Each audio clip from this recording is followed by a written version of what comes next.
Are you ready? Thank you. Let us reclaim our sanity with knit.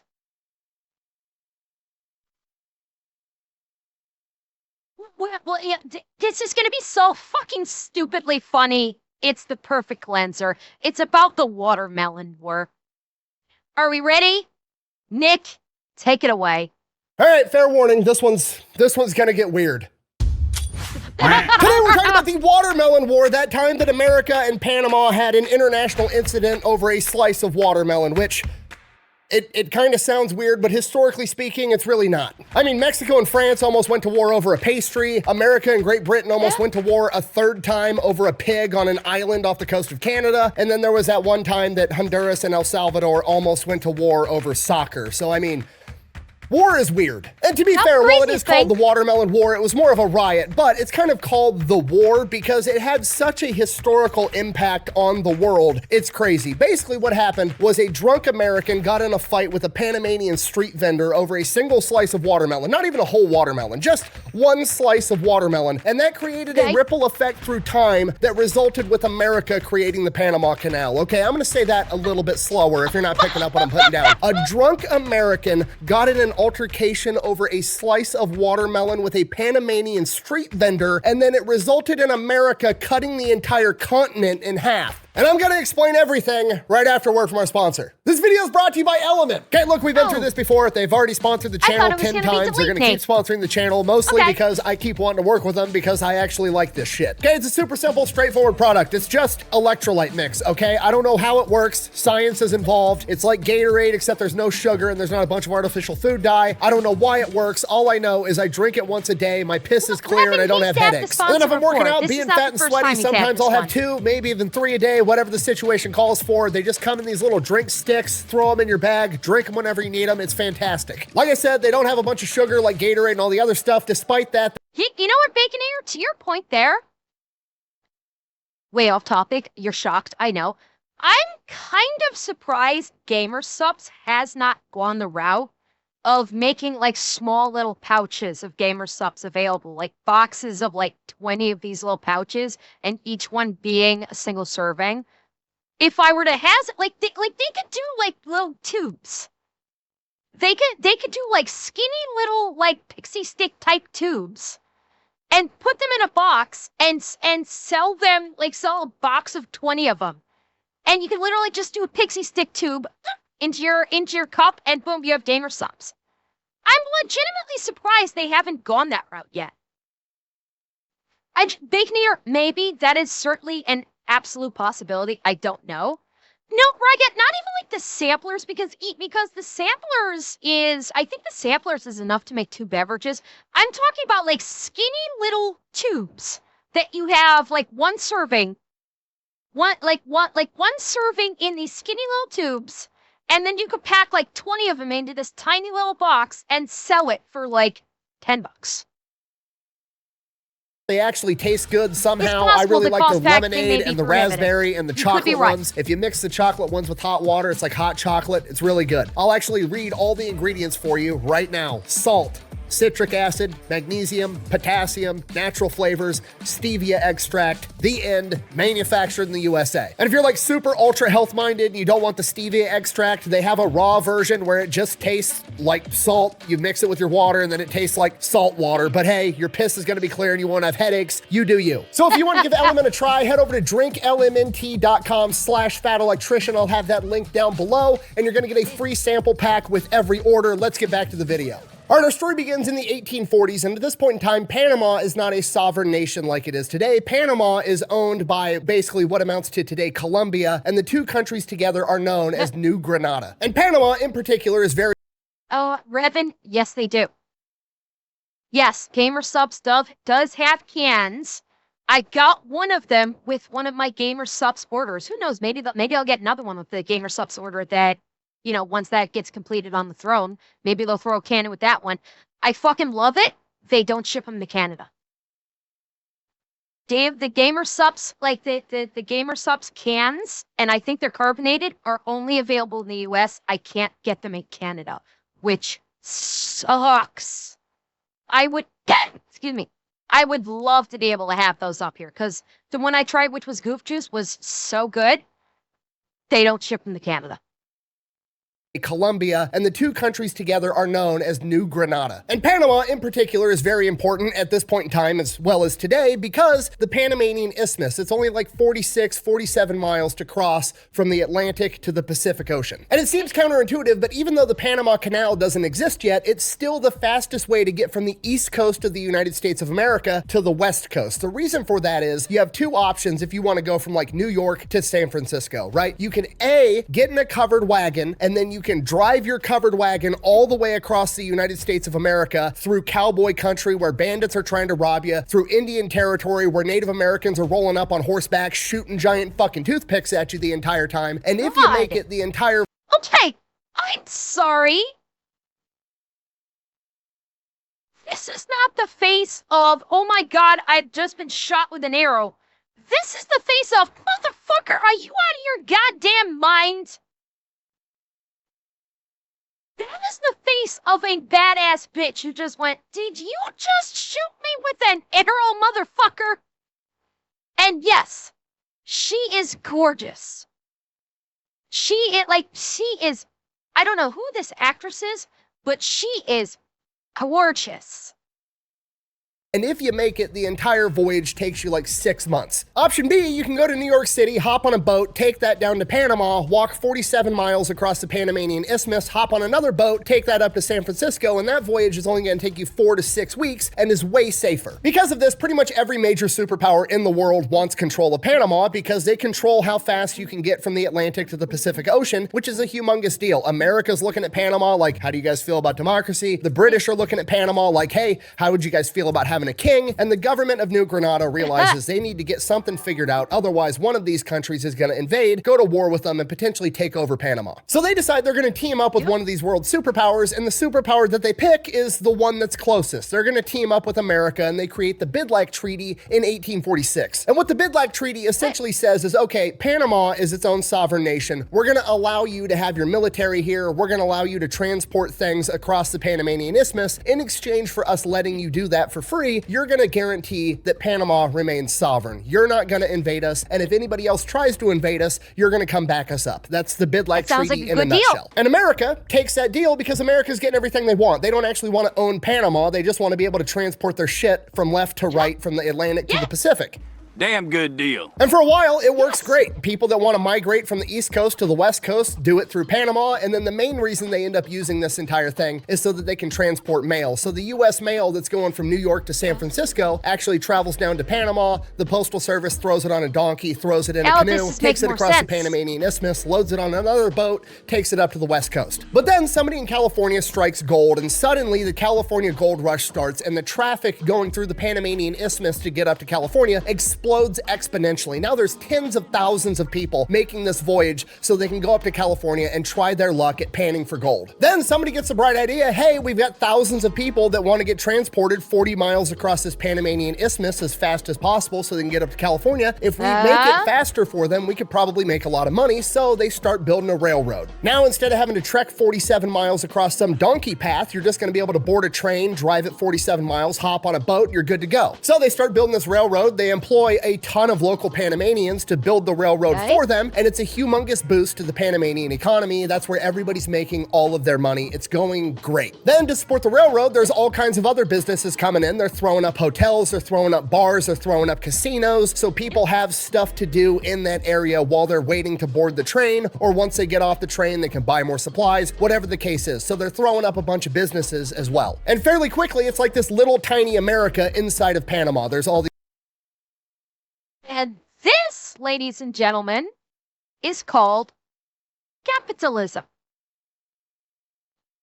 You basically have jobs for people to do the work. Those jobs spawn other businesses that those people can make money by legitimate travel that's coming through here, and also to basically give things or feed food to the workers, and everybody's making good money. It's called capitalism, and it works. This is why capitalism works. It's the simple matter of supply and demand will feed one another and everybody wins. These different businesses, you've got all these travelers coming through spending money. It's an economic powerhouse. But we all know the saying, more money, more problems. I'm pretty sure Gandhi said that, but regardless, because of all this new money coming in, people and organized crime come in to take advantage of it, and there's a bunch of Panamanian bandits that are robbing people and disrupting the construction of this new railroad, so that pisses off the railroad company. So the railroad company hires a guy to solve the problem, a guy by the name of Randolph Runnels, who was a Texas Ranger up until this point. Just for the record, everybody thinks a Texas Ranger is like some weird state of Texas version of like the FBI, which today it kind of is. But back in the day, the Texas Rangers were basically Green Berets. These were special forces dudes that were going out into the wilderness and fighting off Native American tribes using guerrilla warfare tactics. These were not the guys that you wanted to fuck with back in the day. You come to the wrong place to dog wade, boy. That's right, old man. Watch those fancy shoes.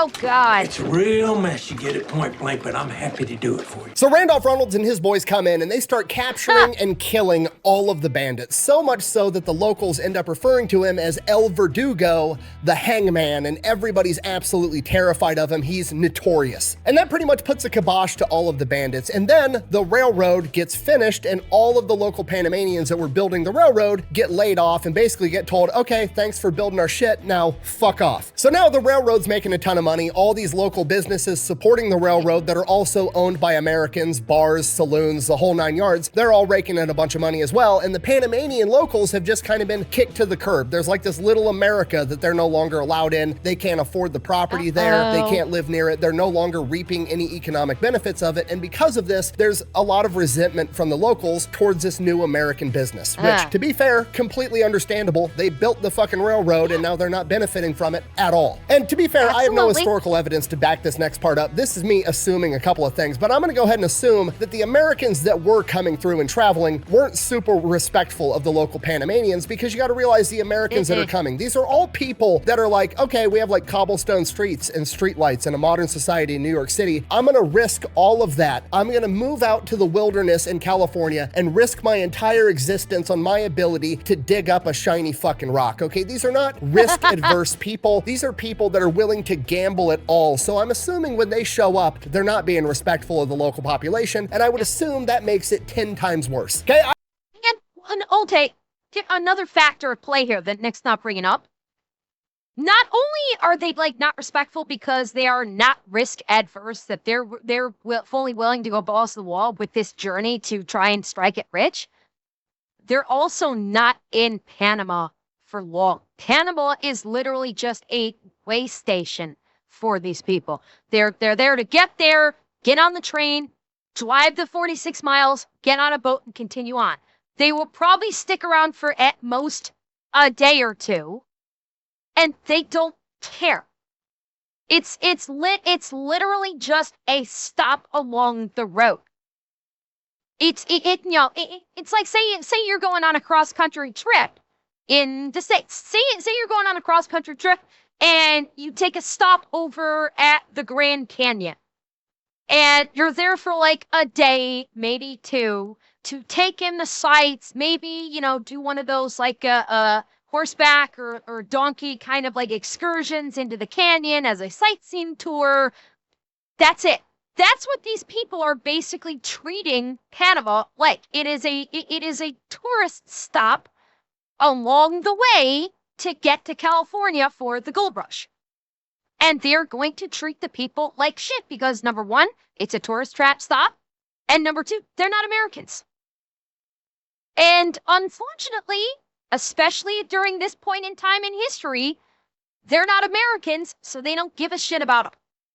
They don't fucking care. It's like, okay, they probably view them as being like, lesser, like simply by being in Panama as lesser class individuals, which is not right. It's a terrible thing to think of that way about another human being, but for the people of the time, that's probably how they viewed them and how they viewed Panama. And they probably viewed all Panamanians as basically like servant class. Like they expected them to just function like servants once they got there. I don't like it when people come into my small town and increase the wait time at the local restaurant. I definitely don't like it when they're being drunk assholes about it the entire time. That's just common sense. So that's what's going on in the background leading up to the Watermelon War. Then on April 15th, 1856, a bunch of Americans get in from the boat. They're waiting on the train to come pick them up. They've got a layover. One of these Americans is named John Oliver. Here's an artist rendition of what I believe. There you go. I gotta get ready to Twitch chat.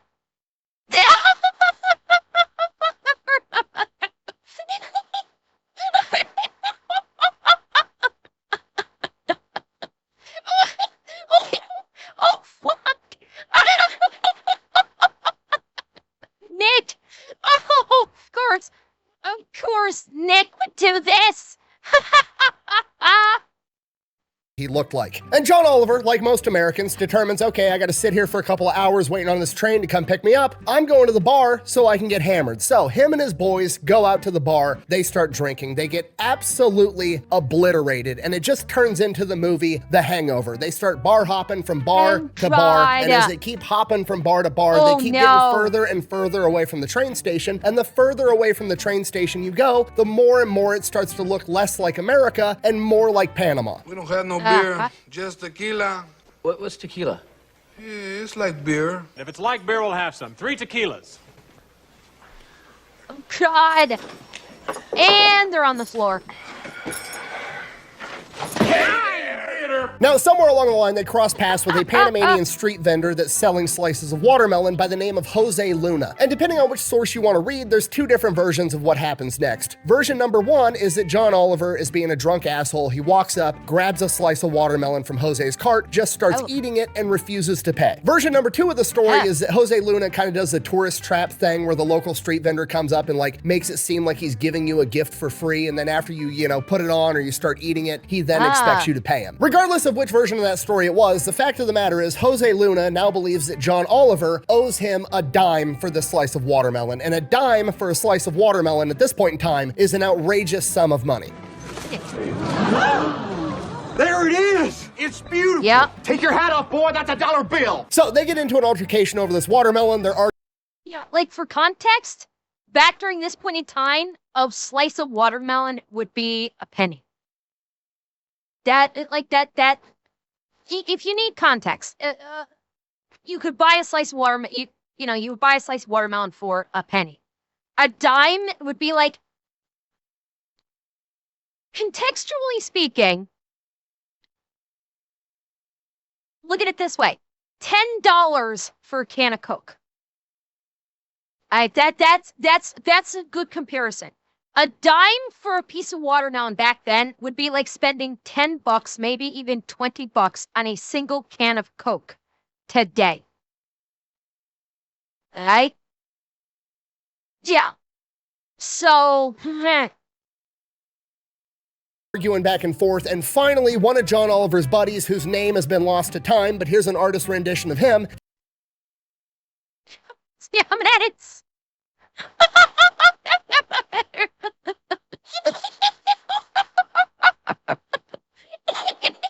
Fucking God. Oh, God, Nick. Definitely seems legit. I 100% buy into this. Absolutely. He decides that he's had enough of hearing about this. He'll just pay for the watermelon. So, like an adult trying to de-escalate the situation, he pulls a dime out of his pocket and then overhands it at Jose's face, hits him right in the forehead. But God. At this point, Jose, pissed off, pulls out a knife, to which John Oliver, being the American in the situation, does what Americans do and pulls out a gun. So now we've got a standoff. Okay, things are tense. Everything is frozen. We've got a knife. We've got a gun. They're standing there. Everything's going fine. Everything's going great. This is the point where everybody's like, okay, you got your dime. We're gonna leave. We're clearly the assholes here. Everybody can just go about their... No, I'm just kidding. He shoots You could him. buy a brand new Colt Peacemaker for $20 back then. Yeah, guaranteed. Nixon will get... No, I'm just kidding. What's his name? Shoots Jose. calling it out. merry way. But then one of Jose Luna's buddies, whose name also has been lost to time, so we're just gonna go ahead and call him Hose B. Hose B jumps in and tries to grapple the gun away from John Oliver. And during this altercation, the gun goes off and shoots an innocent bystander. Shit. Ah, you mother...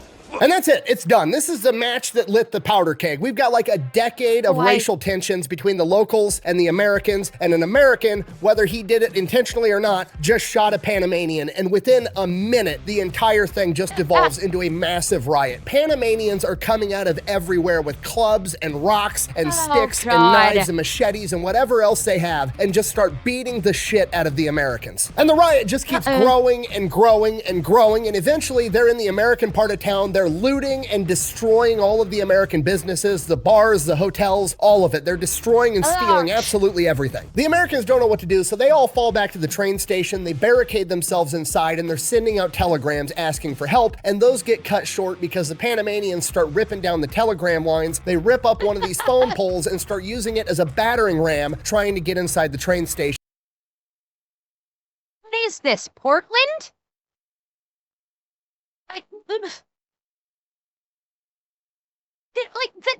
This is literally fucking Portland right now. Like, what the fuck? They're gonna kill absolutely everybody. Then the Panamanian cops show up. The Panamanian cops are kind of like this middle ground of like, they're Panamanian. They're probably also very frustrated with America being drunk assholes inside their country all the time, but also they're working for the city. The city understands that that's bringing in a ton of money, so they kind of have a vested interest in just squashing the entire riot. They're not really gunning for the Americans like everybody else. Yet. As the Panamanian police are trying to break up this riot, one of the Americans from inside the train station shoots out the window and shoots one of the Panamanian cops, at which point the Panamanian cops are like, oh, hell no. Oh, hell no. So now the cops are on Team Riot, and just as it's starting to look like they're gonna break into this train station and it's gonna be a massacre, a train pulls up. Okay, wasn't there. Don't know exactly what went down, but in my head, I imagine this train slowly rolling up and coming to a stop, and before the doors open, the whole mob has just like stopped, and they're now looking at this train like, Americans just showed up, we're gonna beat their fucking ass. And then the train doors open, and out walks El Verdugo, fucking Randolph Reynolds, and all of his Texas Ranger buddies walk out with guns, aim them at the mob, and Randolph Reynolds says, drop your weapons, at which point the Panamanians drop their machetes, their sticks, their rocks, their clubs, whatever they got, and they just fucking run. They're already scared shitless of this guy. He's a living, notorious legend. They take off. The riot is over. The smoke clears. 18 Americans have been killed. 2 Panamanians have been killed. A bunch of American businesses are destroyed. They were ripping up the railroad tracks. They ripped down all the telegram lines. It's a complete disaster. But it's not over yet, because the American government hears about what happened, and they have the typical American government knee-jerk reaction, and they send in the Marine Corps. Yes!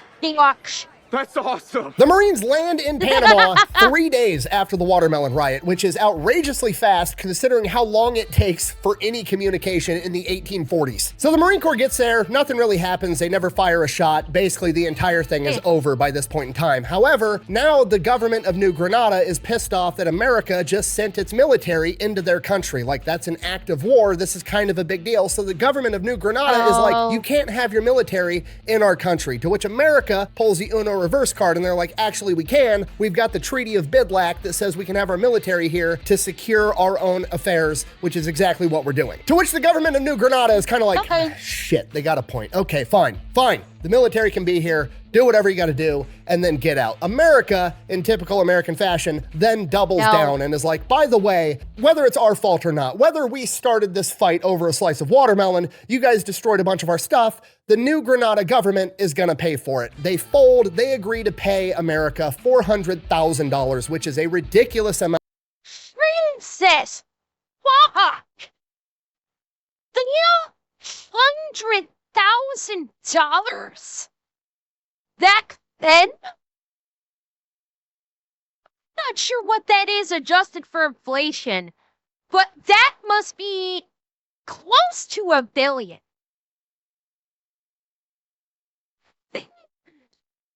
That, like, adjusted for inflation, that has got to be close to $8 billion with a B.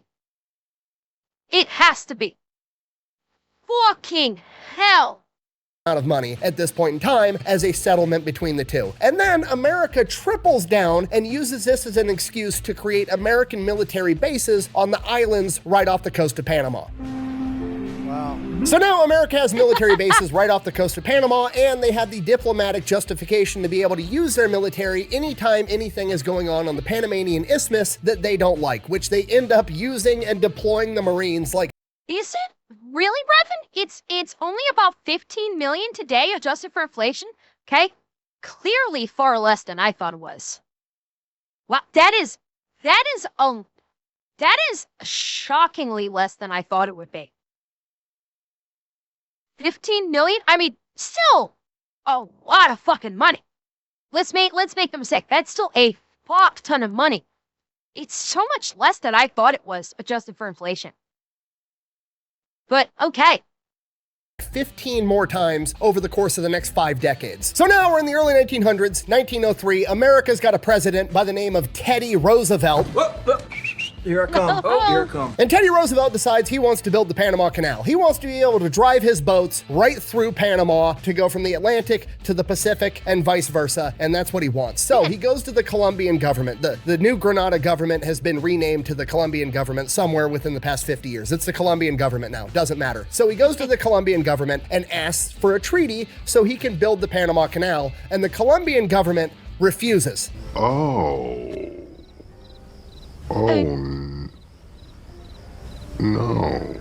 Which is a bold strategy considering that Teddy Roosevelt's most famous quote is, "Speak softly, but carry a big stick," which is literally a reference to you should always use diplomacy first, and if diplomacy doesn't work, you should use force. And at this point in time, a lot of the Panamanians were really upset with the Colombian government because Greater Colombia kind of treats Panama like a backwater. They're not investing in infrastructure. They're not really treating them as an equal part of the country. So there was a lot of resentment built up there. So Teddy Roosevelt goes in and is like, basically, hey, look, if you guys have a revolution, America's gonna back you, which is kind of the nudge they needed. So they start a revolution trying to get their own independence from Colombia, and Teddy Roosevelt sends the American Navy and gunships to block Colombia from sending any reinforcements.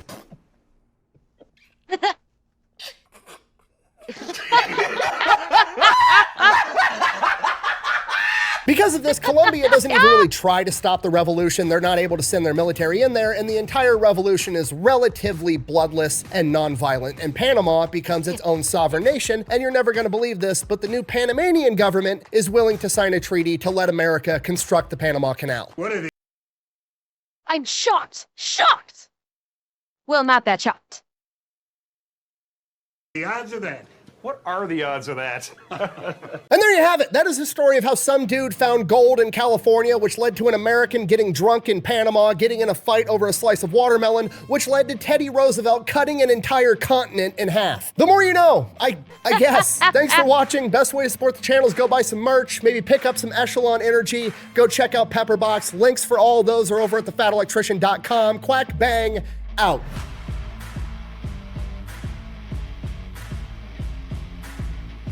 Not gonna lie, I pride myself on never using clickbait. If I tell you that prohibition led to 2 billion pounds of cheese being in an underground cave in Missouri, I mean it. And if I tell you that a slice of watermelon made Teddy Roosevelt cut an entire continent in half, that's exactly what happened. See you later.